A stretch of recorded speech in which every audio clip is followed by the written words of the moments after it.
Disc 6. The bell rang, and the savage, who was impatiently hoping that Helmholtz would come that afternoon, for having at last made up his mind to talk to Helmholtz about Lenina, he could not bear to postpone his confidences a moment longer, jumped up and ran to the door. "I had a premonition it was you, Helmholtz," he shouted as he opened. On the threshold, in a white acetate satin sailor suit, and with a round white cap rakishly tilted over her left ear, stood Lenina. "Oh!"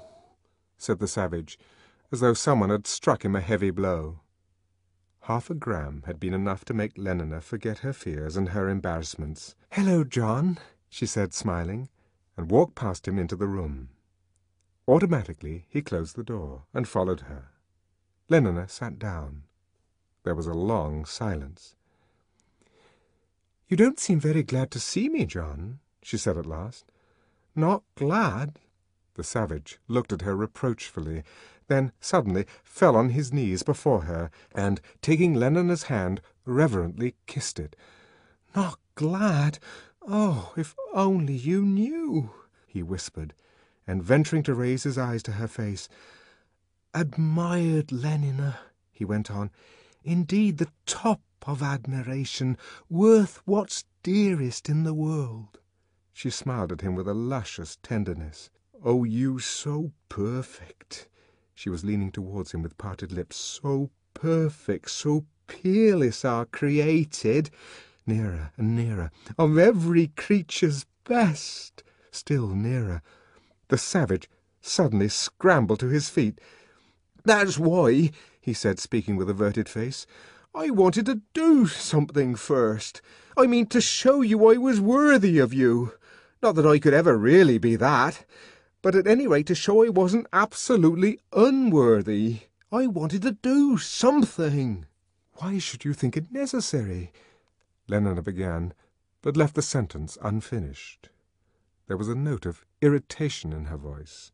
When one has leant forward nearer and nearer with parted lips, only to find oneself quite suddenly, as a clumsy oaf scrambles to his feet, leaning towards nothing at all, well, there is a reason, even with 1/2 a gram of soma circulating in one's bloodstream, a genuine reason for annoyance.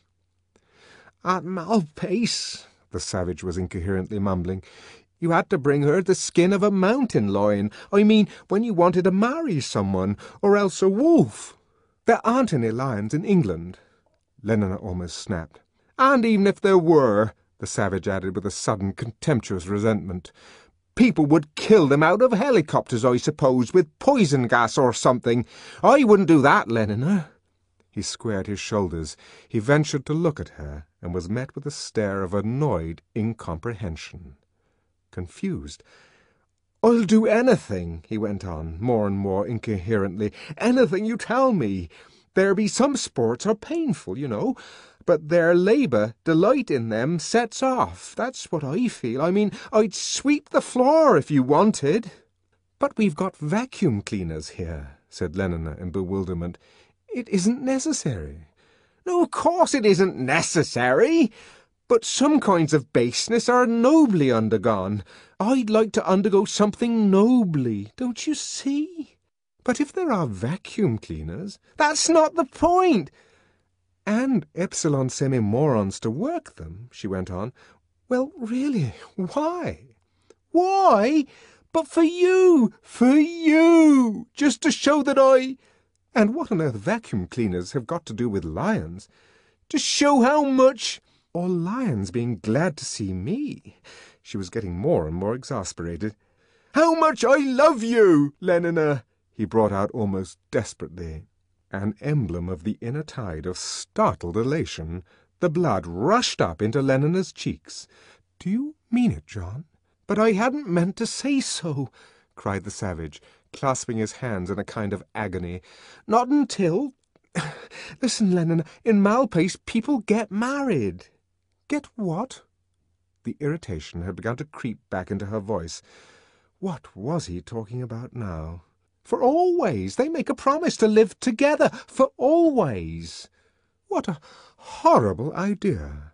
Lenina was genuinely shocked. outliving beauties outward, with a mind that doth renew swifter than blood decays. What? It's like that in Shakespeare too. If thou dost break her virgin knot before all sanctimonious ceremonies may with full and holy rite. For God's sake, John, talk sense. I can't understand a word you're saying. First it's vacuum cleaners, then it's knots. You're driving me crazy. She jumped up and, as though afraid that he might run away from her physically, as well as with his mind, caught him by the wrist. Answer me this question. Do you really like me, or don't you? There was a moment's silence. Then, in a very low voice, I love you more than anything in the world, he said. Then why on earth didn't you say so? She cried. And so intense was her exasperation that she drove her sharp nails into the skin of his wrist, instead of drivelling away about knots and vacuum cleaners and lions, and making me miserable for weeks and weeks. She released his hand and flung it angrily away from her. If I didn't like you so much, she said, I'd be furious with you. And suddenly her arms were around his neck.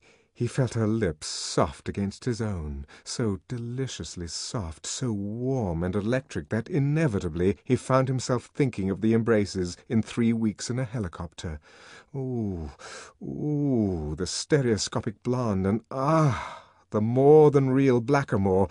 Horror, horror, horror! He tried to disengage himself, but Lenina tightened her embrace. Why didn't you say so? She whispered, drawing back her face to look at him. Her eyes were tenderly reproachful.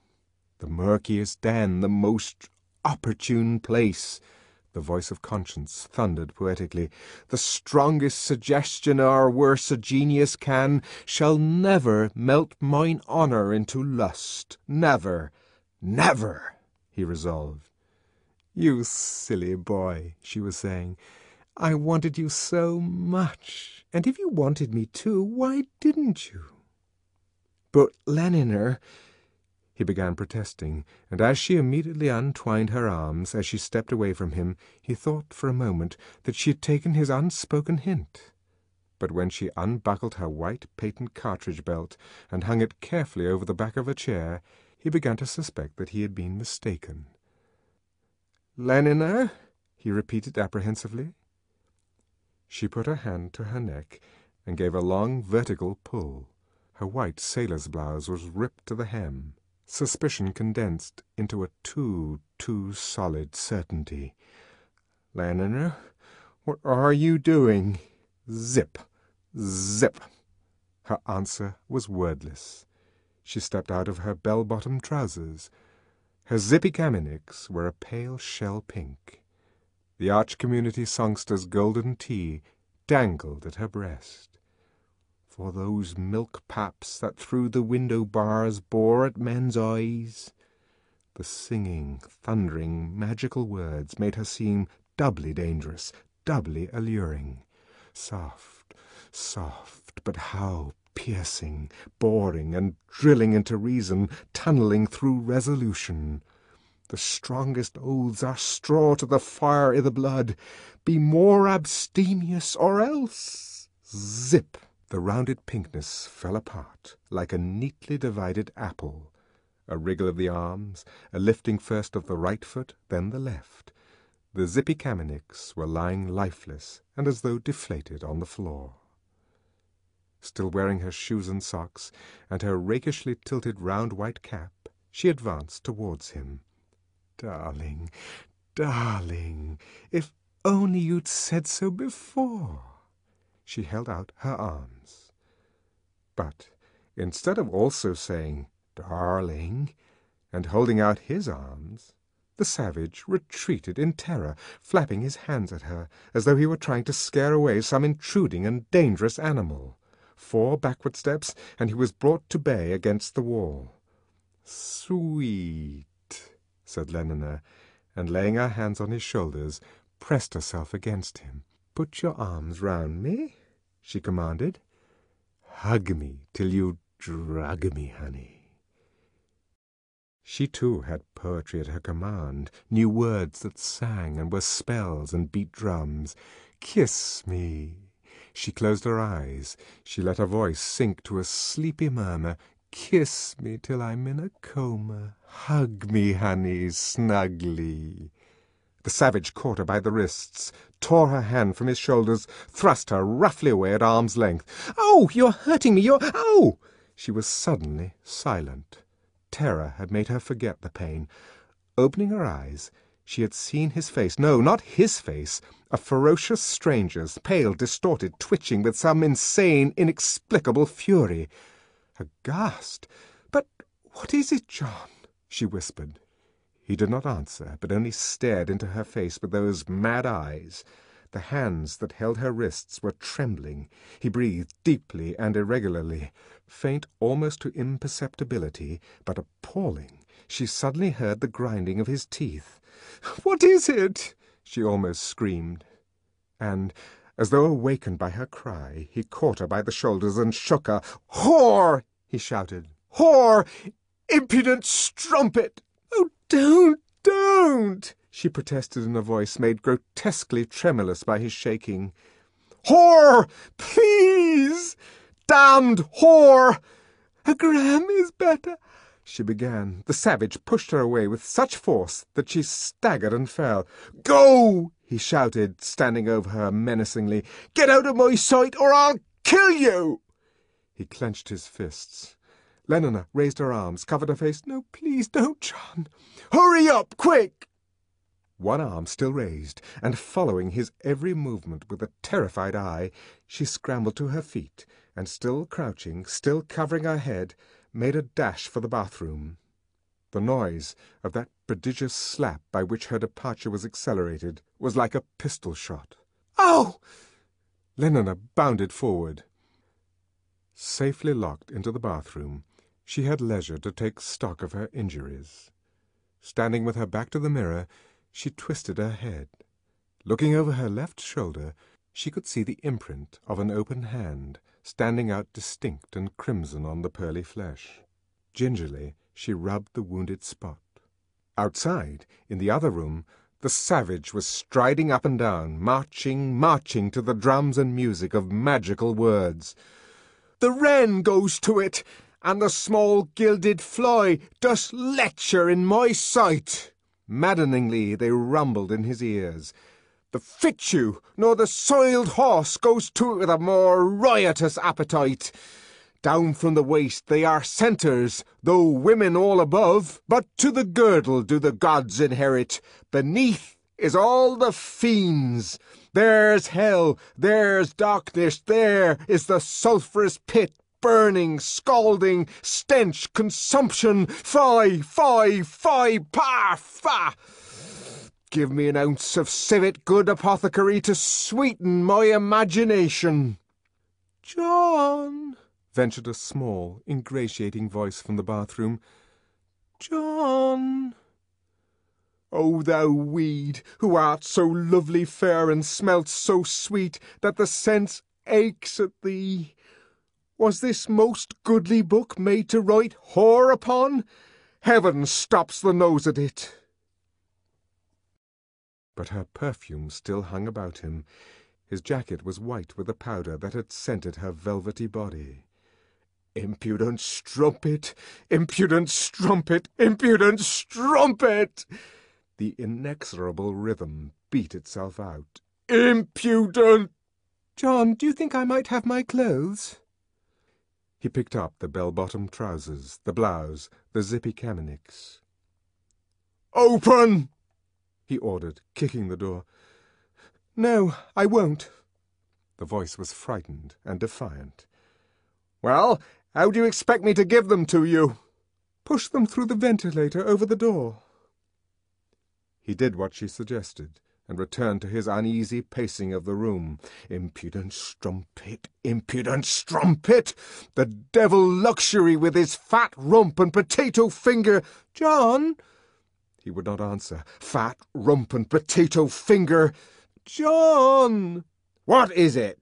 he asked gruffly. "I wonder if you mind giving me my Malthusian belt." Lenina sat listening to the footsteps in the other room, wondering, as she listened, how long he was likely to go tramping up and down like that, whether she would have to wait until he left the flat, or if it would be safe, after allowing his madness a reasonable time to subside, to open the bathroom door and make a dash for it. She was interrupted in the midst of these uneasy speculations by the sound of the telephone bell ringing in the other room. Abruptly, the tramping ceased. She heard the voice of the savage parleying with silence. "Hello? Yes? If I do not usurp myself, I am. Yes, didn't you hear me say so? Mr. Savage speaking. What? Who's ill? Of course it interests me. But is it serious? Is she really bad? I'll go at once. Not in her rooms any more. Where has she been taken? Oh, my God! What's the address? 3 Park Lane, is that it? 3? Thanks." Lenina heard the click of the replaced receiver, then hurrying steps. A door slammed. There was silence. Was he really gone? With an infinity of precautions, she opened the door a quarter of an inch, peeped through the crack, was encouraged by the view of emptiness, opened a little further and put her whole head out, finally tiptoed into the room, stood for a few seconds with strongly beating heart, listening, then darted to the front door, opened, slipped through, slammed, ran. It was not until she was in the lift and actually dropping down the well that she began to feel herself secure. Chapter 14. The Park Lane Hospital for the Dying was a 60-story tower of primrose tiles. As the savage stepped out of his taxicopter, a convoy of gaily-coloured aerial hearses rose whirring from the roof and darted away across the park, westward, bound for the Slough Crematorium. At the lift gates, the presiding porter gave him the information he required, and he dropped down to Ward 81, a galloping senility ward, the porter explained, on the 17th floor. It was a large room bright with sunshine and yellow paint, and containing 20 beds, all occupied. Linda was dying in company and with all the modern conveniences. The air was continuously alive with gay synthetic melodies. At the foot of every bed, confronting its moribund occupant, was a television box. Television was left on, a running tap from morning till night. Every quarter of an hour, the prevailing perfume of the room was automatically changed. "We try," explained the nurse who had taken charge of the savage at the door, "we try to create a thoroughly pleasant atmosphere here, something between a first-class hotel and a feely palace, if you take my meaning." "Where is she?" asked the savage, ignoring these polite explanations. The nurse was offended. "You are in a hurry," she said. "Is there any hope?" he asked. "You mean of her not dying?" He nodded. "No, of course there isn't. When somebody is sent here, there's no—" Startled by the expression of distress on his pale face, she suddenly broke off. "Why, whatever's the matter?" she asked. She was not accustomed to this kind of thing in visitors. Not that there were many visitors, anyhow, or any reason why there should have been many visitors. "You're not feeling ill, are you?" He shook his head. "She's my mother," he said in a scarcely audible voice. The nurse glanced at him with startled, horrified eyes, then quickly looked away. From throat to temple she was all one hot blush. "Take me to her," said the savage, making an effort to speak in an ordinary tone. Still blushing, she led the way down the ward. Faces still fresh and unwithered, for senility galloped so hard that it had no time to age the cheeks, only the heart and brain, turned as they passed. Their progress was followed by the blank, incurious eyes of second infancy. The savage shuddered as he looked. Linda was lying in the last of the long rows of beds, next to the wall. Propped up on pillows, she was watching the semi-finals of the South American Riemann Surface Tennis Championship. which were being played in silent and diminished reproduction on the screen of the television box at the foot of the bed. Hither and thither across the square of illumined glass, the little figures noiselessly darted like fish in an aquarium, the silent but agitated inhabitants of another world. Linda looked on, vaguely and uncomprehendingly smiling. Her pale, bloated face wore an expression of imbecile happiness. Every now and then her eyelids closed, and for a few seconds she seemed to be dozing. Then, with a little start, she would wake up again, wake up to the aquarium antics of the tennis champions, to the Supervox Wurlitzeriana rendering of "Hug me till you drug me, honey," to the warm draught of verbena that came blowing through the ventilator above her head, would wake to these things, or rather to a dream of which these things, transformed and embellished by the soma in her blood, were the marvellous constituents, and smile once more her broken and discoloured smile of infantile contentment. "Well, I must go," said the nurse. "I've got my batch of children coming. Besides, there's number 3. She pointed up the ward. "Might go off any minute now. Well, make yourself comfortable." She walked briskly away. The savage sat down beside the bed. "Linda," he whispered, taking her hand. At the sound of her name she turned. Her vague eyes brightened with recognition. She squeezed his hand. She smiled. Her lips moved. Then, quite suddenly, her head fell forward. She was asleep.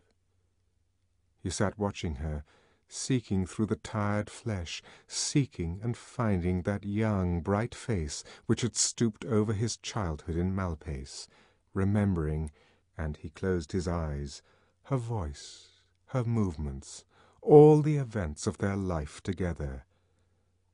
"Strapped a cock gee to Banbury tea." How beautiful her singing had been!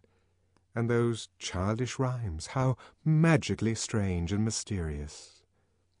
"ABC, vitamin D, the fat's in the liver, the cod's in the sea." He felt the hot tears welling up behind his eyelids as he recalled the words and Linda's voice as she repeated them. And then the reading lessons. "The tot is in the pot, the cat is on the mat," and the elementary instructions for beta workers in the embryo store, and the long evenings by the fire, or in summertime on the roof of the little house, when she told him those stories about the other place, outside the reservation, that beautiful, beautiful other place, whose memory, as of a heaven, a paradise of goodness and loveliness, he still kept whole and intact, undefiled by contact with the reality of this real London, these actual civilized men and women. A sudden noise of shrill voices made him open his eyes, and, after hastily brushing away the tears, look round. What seemed an interminable stream of identical 8-year-old male twins was pouring into the room. Twin after twin, twin after twin they came, a nightmare. Their faces, their repeated faces, for there was only one between the lot of them, puggishly stared, all nostrils and pale, goggling eyes. Their uniform was khaki. All their mouths hung open. Squealing and chattering they entered.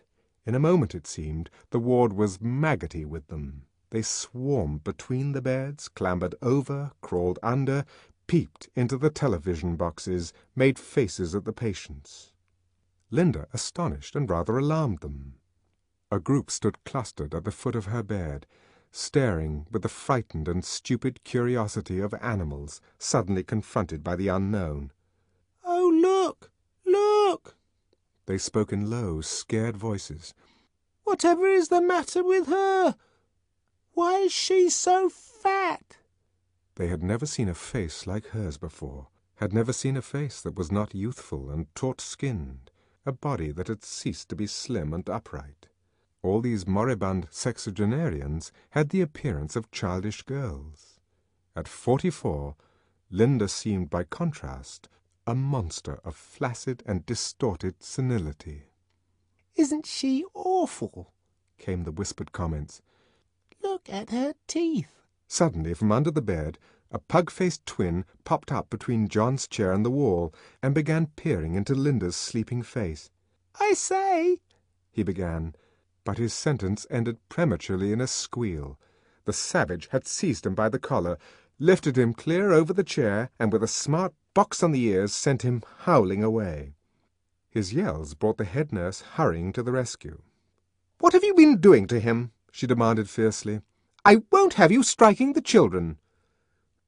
"Well then, keep them away from this bed." The savage's voice was trembling with indignation. "What are these filthy little brats doing here at all? It's disgraceful." "Disgraceful? But what do you mean? They're being death-conditioned, and I tell you," she warned him truculently, "if I have any more of your interference with their conditioning, I'll send for the porters and have you thrown out." The savage rose to his feet and took a couple of steps towards her. His movements and the expression on his face were so menacing that the nurse fell back in terror. With a great effort he checked himself, and, without speaking, turned away and sat down again by the bed. Reassured, but with a dignity that was a trifle shrill and uncertain, "I've warned you," said the nurse, "so mind." Still, she led the two inquisitive twins away, and made them join in the game of Hunt the Zipper, which had been organized by one of her colleagues at the other end of the room. "Run along now and have your cup of caffeine solution, dear," she said to the other nurse. The exercise of authority restored her confidence, made her feel better. "Now, children," she called. Linda had stirred uneasily, had opened her eyes for a moment, looked vaguely around, and then once more dropped off to sleep. Sitting beside her, the savage tried hard to recapture his mood of a few minutes before. "A, B, C, vitamin D," he repeated to himself, as though the words were a spell that would restore the dead past to life. But the spell was ineffective. Obstinately, the beautiful memories refused to rise. There was only a hateful resurrection of jealousies and ugliness and miseries. Popeye, with the blood trickling down from his cut shoulder, and Linda hideously asleep, and the flies buzzing round the spilt mescal on the floor beside the bed, and the boys calling those names as she passed. Ah, no, no! He shut his eyes. He shook his head in strenuous denial of these memories. A, B, C, vitamin D. He tried to think of those times when he sat on her knees, and she put her arms about him and sang over and over again, rocking him to sleep. A, B, C, vitamin D, vitamin D, vitamin D. The Supervox Wurlitzeriana had risen to a sobbing crescendo, and suddenly the verbena gave place, in the scent-circulating system, to an intense patchouli. Linda stirred, woke up, stared for a few seconds bewilderedly at the semi-finalists, then, lifting her face, sniffed once or twice at the newly perfumed air, and suddenly smiled, a smile of childish ecstasy. "Popeye," she murmured, and closed her eyes. "Oh, I do so like it. I do." She sighed, and let herself sink back into the pillows. "But, Linda," the savage spoke imploringly, "don't you know me?" He had tried so hard, had done his very best. Why wouldn't she allow him to forget? He squeezed her limp hand almost with violence, as though he would force her to come back from this dream of ignoble pleasures, from these base and hateful memories, back into the present, back into reality, the appalling present, the awful reality, but sublime, but significant, but desperately important precisely because of the imminence of that which made them so fearful. "Don't you know me, Linda?" He felt the faint answering pressure of her hand. The tears started into his eyes. He bent over her and kissed her. Her lips moved. "Popeye," she whispered again, and it was as though he had a pailful of ordure thrown in his face. Anger suddenly boiled up in him. Balked for the second time, the passion of his grief had found another outlet, was transformed into a passion of agonized rage. "But I'm John!" he shouted. "I'm John!" And in his furious misery he actually caught her by the shoulder and shook her. Linda's eyes fluttered open. She saw him, knew him. "John!"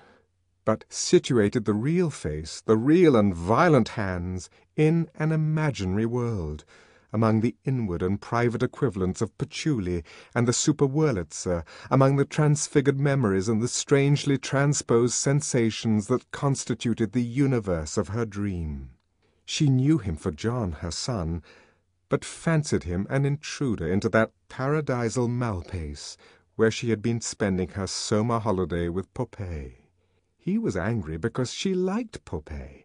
He was shaking her because Popeye was there in the bed, as though there were something wrong, as though all civilized people didn't do the same. "Everyone belongs to every—" Her voice suddenly died into an almost inaudible, breathless croaking. Her mouth fell open. She made a desperate effort to fill her lungs with air, but it was as though she had forgotten how to breathe. She tried to cry out, but no sound came. Only the terror of her staring eyes revealed what she was suffering. Her hands went to her throat, then clawed at the air she could no longer breathe, the air that for her had ceased to exist. The savage was on his feet, bent over her. "What is it, Linda? What is it?" His voice was imploring. It was as though he were begging to be reassured. The look she gave him was charged with an unspeakable terror, and, it seemed to him, reproach. She tried to raise herself in bed, but fell back on the pillows. Her face was horribly distorted, her lips blue. The savage turned and ran up the ward. "Quick! Quick!" he shouted. "Quick!" Standing in the centre of a ring of zipper-hunting twins, the head nurse looked round. The first moment's astonishment gave place almost instantly to disapproval. "Don't shout! Think of the little ones," she said, frowning. "You might decondition. But what are you doing?" He had broken through the ring. "Be careful!" A child was yelling. "Quick! Quick!" He caught her by the sleeve, dragged her after him. "Quick! Something's happened! I've killed her!" By the time they were back at the end of the ward, Linda was dead. The savage stood for a moment in frozen silence, then fell on his knees beside the bed, and covering his face with his hands, sobbed uncontrollably. The nurse stood irresolute, looking now at the kneeling figure by the bed, the scandalous exhibition, and now, poor children, at the twins who had stopped their hunting of the zipper and were staring from the other end of the ward, staring with all their eyes and nostrils at the shocking scene that was being enacted around bed 20. Should she speak to him? Try to bring him back to a sense of decency? Remind him of where he was? Of what fatal mischief he might do to these poor innocents? Undoing all their wholesome death conditioning with this disgusting outcry, as though death were something terrible, as though anyone mattered as much as all that. It might give them the most disastrous ideas about the subject, might upset them into reacting in the entirely wrong, the utterly antisocial way. She stepped forward. She touched him on the shoulder. "Can't you behave?" she said in a low, angry voice. But, looking round, she saw that half a dozen twins were already on their feet and advancing down the ward. The circle was disintegrating. In another moment, no, the risk was too great. The whole group might be put back 6 or 7 months in its conditioning. She hurried back towards her menaced charges. "Now, who wants a chocolate eclair?" she asked in a loud, cheerful tone. "Me!" yelled the entire Bokanovsky group in chorus. Bed 20 was completely forgotten. "Oh, God, God, God, the savage kept repeating to himself. In the chaos of grief and remorse that filled his mind, it was the one articulate word. God, he whispered it aloud. God. "Whatever is he saying?" said a voice, very near, distinct, and shrill through the warblings of the Super-Wurlitzer. The savage violently started, and, uncovering his face, looked round. 5 khaki twins, each with the stump of a long eclair in his right hand, and their identical faces variously smeared with liquid chocolate, were standing in a row, puggily goggling at him.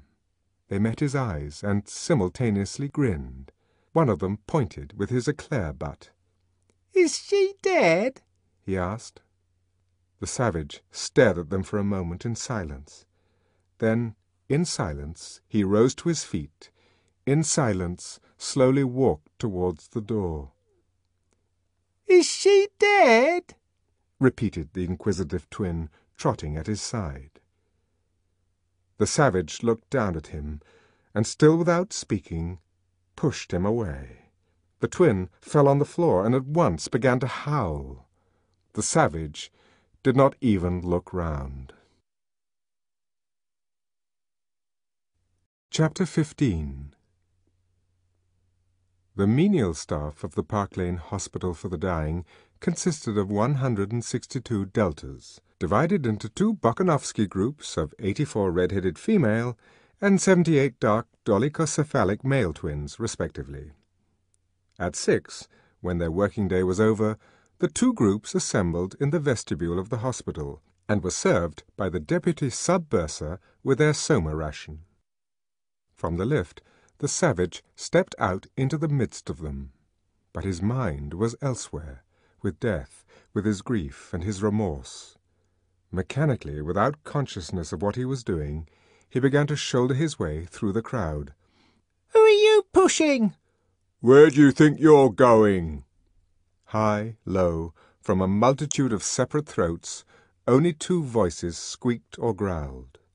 Repeated indefinitely, as though by a train of mirrors, 2 faces, one a hairless and freckled moon haloed in orange, the other a thin beaked bird mask, stubbly with 2 days' beard, turned angrily towards him.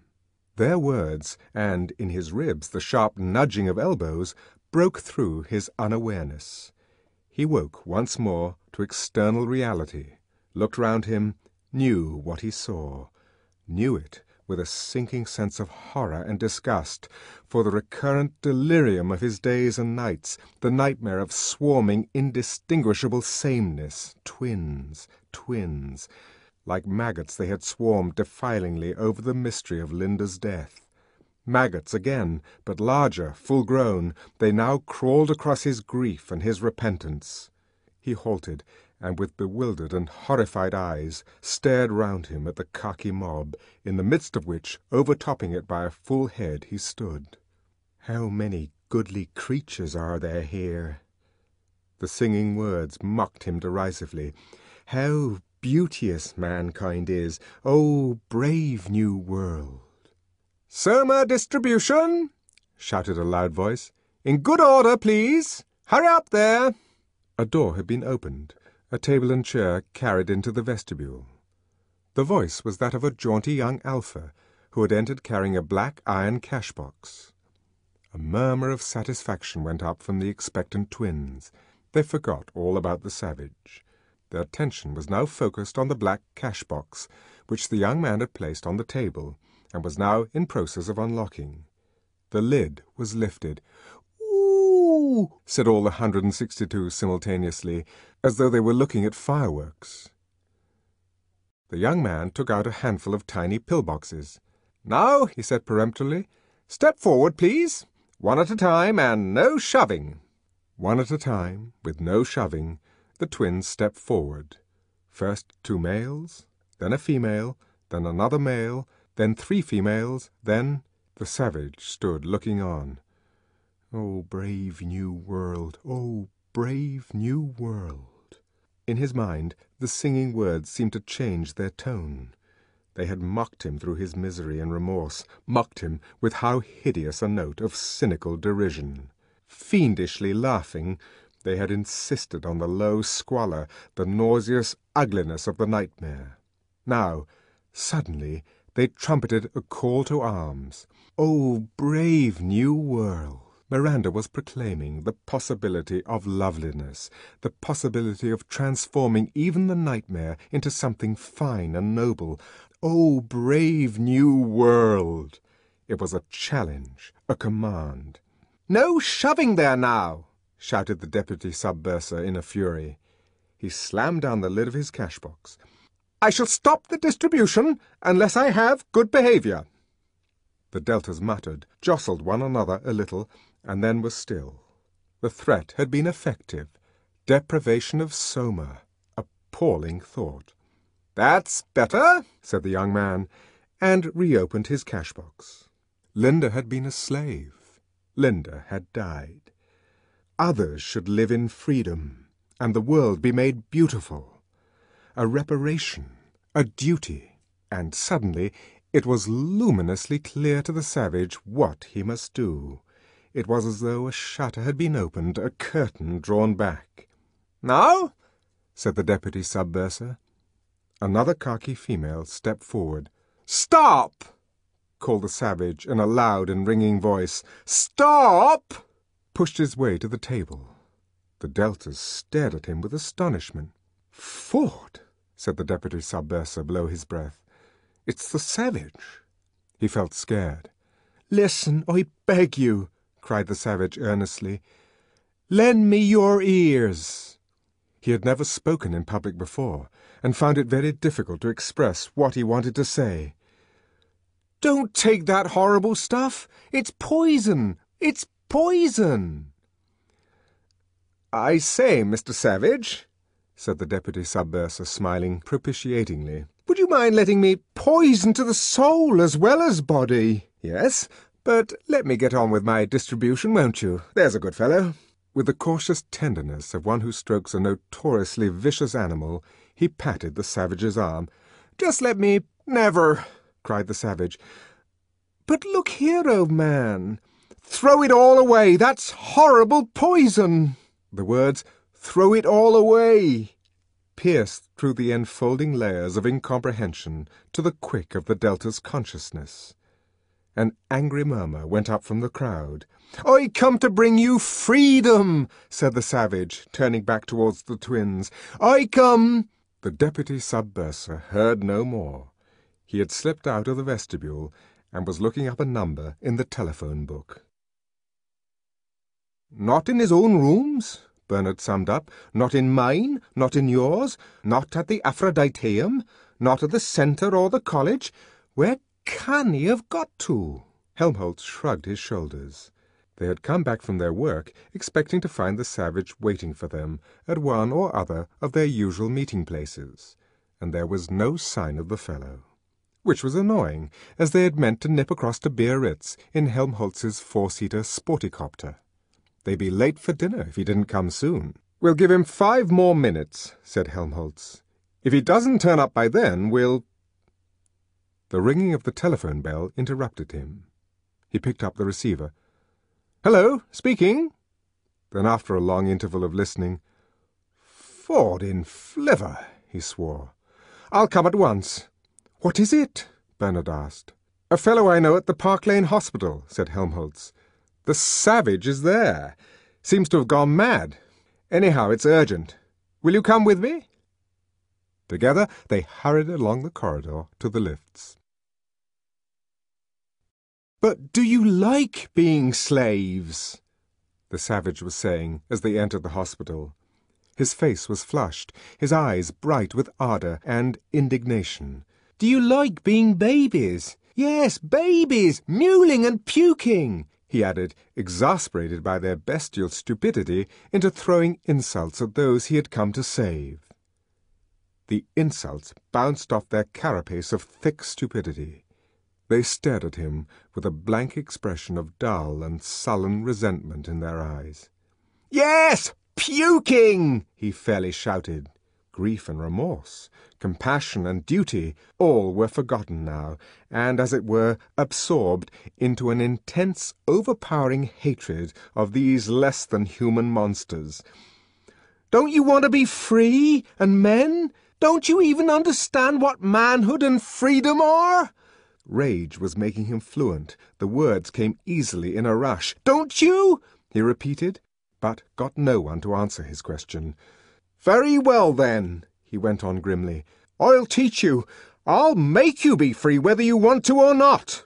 And, pushing open a window that looked onto the inner court of the hospital, he began to throw the little pill-boxes of Soma tablets in handfuls out into the area. For a moment the khaki mob was silent, petrified at the spectacle of this wanton sacrilege, with amazement and horror. "He's mad," whispered Bernard, staring with wide-open eyes. "They'll kill him! They'll—" A great shout suddenly went up from the mob. A wave of movement drove it menacingly towards the savage. "Ford, help him," said Bernard, and averted his eyes. "Ford helps those who help themselves!" And with a laugh, actually a laugh of exultation, Helmholtz Watson pushed his way through the crowd.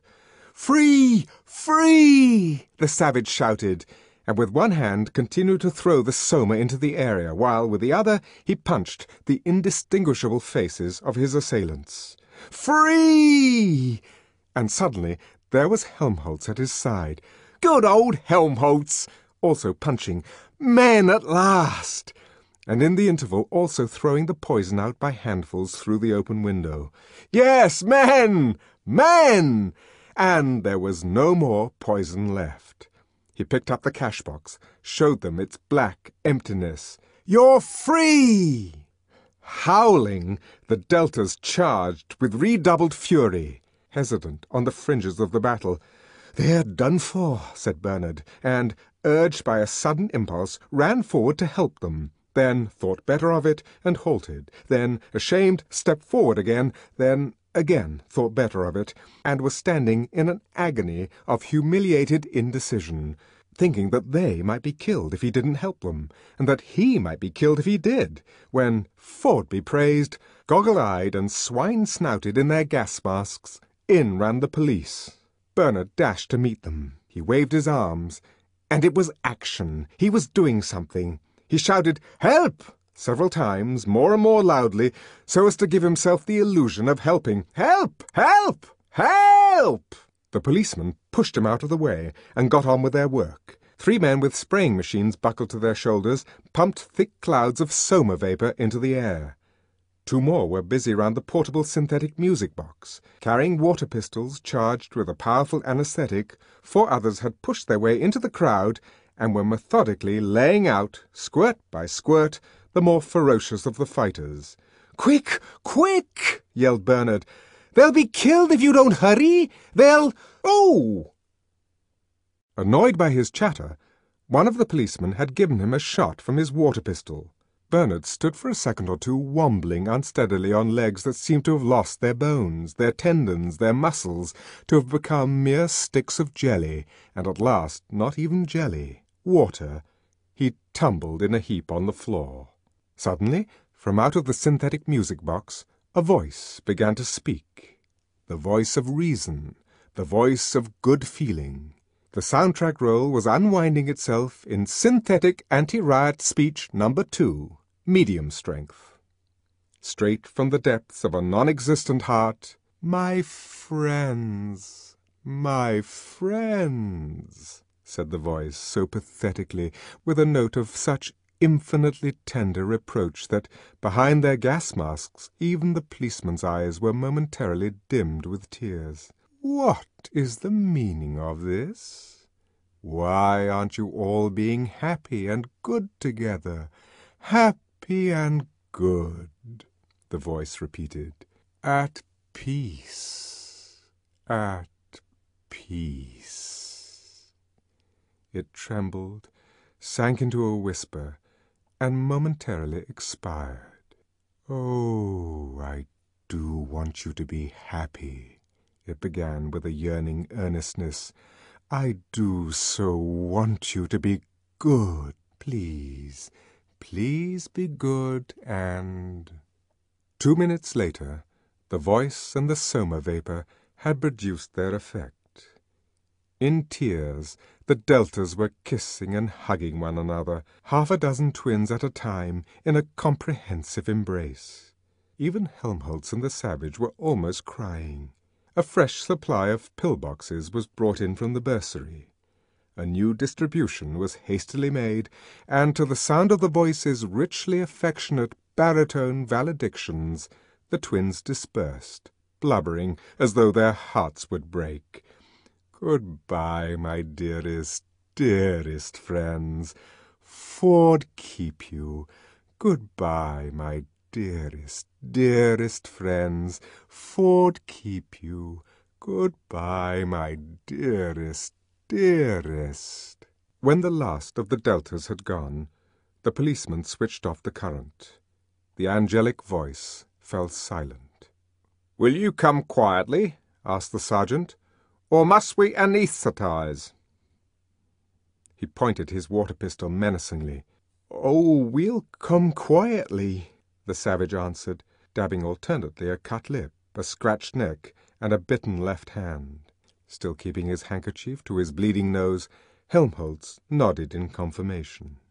Awake, and having recovered the use of his legs, Bernard had chosen this moment to move as inconspicuously as he could towards the door. "Hi, you there!" called the sergeant, and a swine-masked policeman hurried across the room and laid a hand on the young man's shoulder. Bernard turned with an expression of indignant innocence. Escaping? He hadn't dreamed of such a thing. "Though what on earth you would want me for," he said to the sergeant, "I really can't imagine." "You're a friend of the prisoner's, aren't you?" "Well," said Bernard, and hesitated. No, he really couldn't deny it. "Why shouldn't I be?" he asked. "Come on, then," said the sergeant, and led the way towards the door and the waiting police car. Chapter 16. The room into which the three were ushered was the controller's study. "His Fordship will be down in a moment." The Gamma butler left them to themselves. Helmholtz laughed aloud. It's more like a caffeine solution party than a trial," he said, and let himself fall into the most luxurious of the pneumatic armchairs. "Cheer up, Bernard," he added, catching sight of his friend's green, unhappy face. But Bernard would not be cheered. Without answering, without even looking at Helmholtz, he went and sat down on the most uncomfortable chair in the room, carefully chosen in the obscure hope of somehow deprecating the wrath of the higher powers. The savage, meanwhile, wandered restlessly round the room, peering with a vague, superficial inquisitiveness at the books in the shelves, at the soundtrack rolls and the reading machine bobbins in their numbered pigeonholes. On the table under the window lay a massive volume, bound in limp black leather surrogate and stamped with large golden T's. He picked it up and opened it. My Life and Work, by R. Ford. The book had been published at Detroit by the Society for the Propagation of Fordian Knowledge. Idly he turned the pages, read a sentence here, a paragraph there, and had just come to the conclusion that the book didn't interest him when the door opened and the resident world controller for Western Europe walked briskly into the room. Mustapha Mond shook hands with all three of them, but it was to the savage that he addressed himself. "So you don't much like civilization, Mr. Savage," he said. The savage looked at him. He had been prepared to lie, to bluster, to remain sullenly unresponsive. But, reassured by the good-humoured intelligence of the controller's face, he decided to tell the truth, straightforwardly. "No." He shook his head. Bernard started and looked horrified. What would the controller think? To be labelled as the friend of a man who said he didn't like civilization, said it openly and, of all people, to the controller. It was terrible. "But, John," he began. A look from Mustapha Mond reduced him to an abject silence. "Of course," the savage went on to admit, "there are some very nice things. All that music in the air, for instance.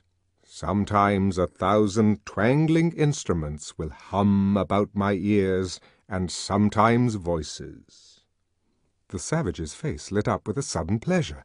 "Have you read it too?" he asked. "I thought nobody knew about that book here in England." "Almost nobody. I'm one of the very few.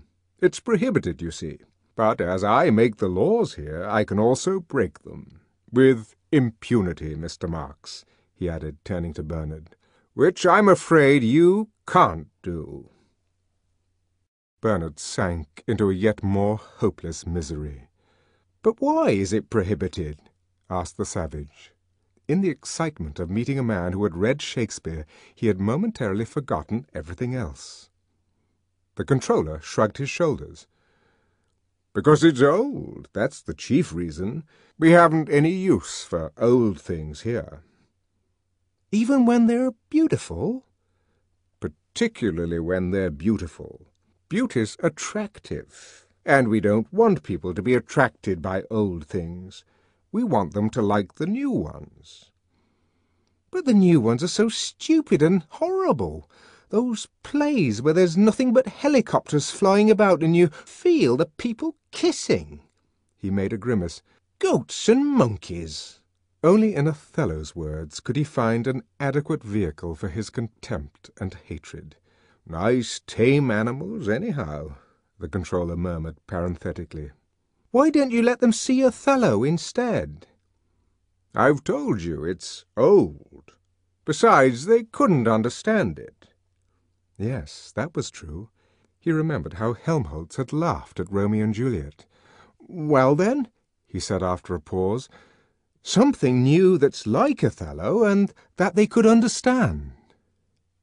"That's what we've all been wanting to write," said Helmholtz, breaking a long silence. "And it's what you never will write," said the controller. "Because if it were really like Othello, nobody could understand it, however new it might be. And if it were new, it couldn't possibly be like Othello." "Why not?" "Yes, why not?" Helmholtz repeated. He too was forgetting the unpleasant realities of the situation. Green with anxiety and apprehension, only Bernard remembered them. The others ignored him. "Why not?" "Because our world is not the same as Othello's world. You can't make flivvers without steel, and you can't make tragedies without social instability. The world's stable now. People are happy. They get what they want, and they never want what they can't get. They're well off, they're safe, they're never ill, they're not afraid of death, they're blissfully ignorant of passion and old age. They're plagued with no mothers or fathers, they've got no wives or children or lovers to feel strongly about. They're so conditioned that they practically can't help behaving as they ought to behave. And if anything goes wrong, there's Soma, which you go and chuck out of the window in the name of liberty, Mr. Savage. Liberty!" He laughed. "Expecting deltas to know what liberty is, and now expecting them to understand Othello? Oh, my good boy!" The savage was silent for a little. "All the same," he insisted obstinately, "Othello's good. Othello's better than those feelies." "Of course it is," the controller agreed. "But that's the price we have to pay for stability. You've got to choose between happiness and what people used to call high art. We've sacrificed the high art. We have the feelies and the scent organ instead." "But they don't mean anything." "They mean themselves. They mean a lot of agreeable sensations to the audience." "But they're told by an idiot." The controller laughed. "You're not being very polite to your friend, Mr. Watson, one of our most distinguished emotional engineers." "But he's right," said Helmholtz gloomily, "because it is idiotic, writing when there's nothing to say." "Precisely. But that requires the most enormous ingenuity. You're making flivvers out of the absolute minimum of steel, works of art out of practically nothing but pure sensation." The savage shook his head. "It all seems to me quite horrible." "Of course it does. Actual happiness always looks pretty squalid in comparison with the overcompensations for misery. And, of course, stability isn't nearly so spectacular as instability. And being contented has none of the glamour of a good fight against misfortune, none of the picturesqueness of a struggle with temptation or a fatal overthrow by passion or doubt. Happiness is never grand." "I suppose not," said the savage after a silence. "But need it be quite so bad as those twins?" He passed his hand over his eyes, as though he were trying to wipe away the remembered image of those long rows of identical midgets at the assembling tables, those queued-up twin herds at the entrance to the Brentford monorail station, those human maggots swarming around Linda's bed of death, the endlessly repeated face of his assailants. He looked at his bandaged left hand and shuddered. "Horrible! But how useful! I see you don't like our Kokonovsky groups. But I assure you, they're the foundation on which everything else is built. They're the gyroscope that stabilizes the rocket plane of state on its unswerving course." The deep voice thrillingly vibrated. The gesticulating hand implied all space and the onrush of the irresistible machine. Mustafa Mond's oratory was almost up to synthetic standards. "I was wondering," said the savage, "why you had them at all, seeing that you can get whatever you want out of those bottles. Why don't you make everybody an Alpha Double Plus while you're about it?" Mustafa Mond laughed. "Because we have no wish to have our throats cut," he answered. "We believe in happiness and stability. A society of alphas couldn't fail to be unstable and miserable. Imagine a factory staffed by alphas. That is to say, by separate and unrelated individuals of good heredity and conditioned so as to be capable, within limits, of making a free choice and assuming responsibilities. Imagine it," he repeated. The savage tried to imagine it, not very successfully. "It's an absurdity. An alpha-decanted, alpha-conditioned man would go mad if he had to do epsilon semi-moron work. Go mad, or start smashing things up. Alphas can be completely socialized, but only on condition that you make them do alpha work. Only an epsilon can be expected to make epsilon sacrifices, for the good reason that for him they aren't sacrifices. They're the line of least resistance. His conditioning has laid down rails along which he's got to run. He can't help himself. He's foredoomed. Even after decanting, he's still inside a bottle, an invisible bottle of infantile and embryonic fixations. Each one of us, of course," the controller meditatively continued, "goes through life inside a bottle. But if we happen to be alphas, our bottles are, relatively speaking, enormous. We should suffer acutely if we were confined in a narrower space. You cannot pour upper-caste champagne surrogate into lower-caste bottles. It's obvious theoretically, but it has also been proved in actual practice. The result of the Cyprus experiment was convincing." "What was that?" asked the savage. Mustafa Mond smiled. "Well, you can call it an experiment in rebottling, if you like. It began in AF 473.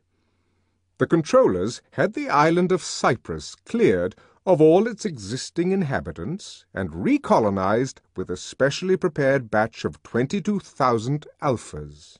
All agricultural and industrial equipment was handed over to them, and they were left to manage their own affairs. The results exactly fulfilled all the theoretical predictions. The land wasn't properly worked, there were strikes in all the factories, the laws were set at naught, orders disobeyed. all the people detailed for a spell of low-grade work were perpetually intriguing for high-grade jobs, and all the people with high-grade jobs were counter-intriguing at all costs to stay where they were. Within 6 years, they were having a first-class civil war. When 19 out of the 22,000 had been killed, the survivors unanimously petitioned the world controllers to resume the government of the island, which they did, and that was the end of the only society of alphas that the world has ever seen. The savage sighed profoundly. "The optimum population," said Mustafa Mond, "is modelled on the iceberg, 8/9 below the waterline, 1/9 above." "And they're happy below the waterline?" "Happier than above it. Happier than your friend here, for example." He pointed. "In spite of that awful work?" "Awful? They don't find it so. On the contrary, they like it. It's light. It's childishly simple. No strain on the mind or the muscles. 7.5 hours of mild, unexhausting labour, and then the soma ration, and games, and unrestricted copulation, and the feelies. What more can they ask for? True," he added, "they might ask for shorter hours, and of course we could give them shorter hours. Technically, it would be perfectly simple to reduce all lower-caste working hours to 3 or 4 a day. But would they be any the happier for that? No, they wouldn't. The experiment was tried more than a century and a half ago. The whole of Ireland was put on to the 4-hour day. What was the result? Unrest and a large increase in the consumption of soma. That was all. Those 3.5 hours of extra leisure were so far from being a source of happiness that people felt constrained to take a holiday from them. The Inventions Office is stuffed with plans for labour-saving processes, thousands of them." Mustafa Mond made a lavish gesture. "And why don't we put them into execution? For the sake of the labourers. It would be sheer cruelty to afflict them with excessive leisure. It's the same with agriculture. We could synthesize every morsel of food if we wanted to, but we don't. We prefer to keep 1/3 of the population on the land, for their own sakes, because it takes longer to get food out of the land than out of a factory. Besides, we have our stability to think of. We don't want to change. Every change is a menace to stability. That's another reason why we're so chary of applying new inventions. Every discovery in pure science is potentially subversive. Even science must sometimes be treated as a possible enemy. Yes, even science." End of Disc 6.